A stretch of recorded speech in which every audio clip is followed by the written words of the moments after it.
8வது, அரசு ஊழியர்கள் நல உத்தரவாதம்.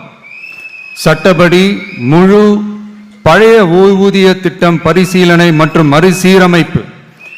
5 அல்லது அதற்கு மேற்பட்ட தொடர்ச்சியான அனுபவத்துடன் அனைத்து ஒப்பந்த பணியாளர்களையும் தற்காலிக ஆசிரியர்கள், ஒப்பந்த செவிலியர்கள், தற்காலிக எழுத்தர்கள் போன்றோர் முறைப்படுத்துதல்.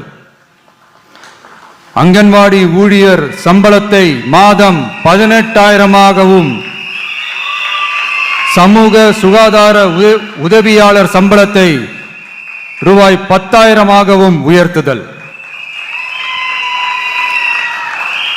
20 வருட சேவைக்கு பிறகு ரூபாய் 15 லட்சத்திற்கு ஓய்வூதிய கருணை தொகை உத்தரவாதம்.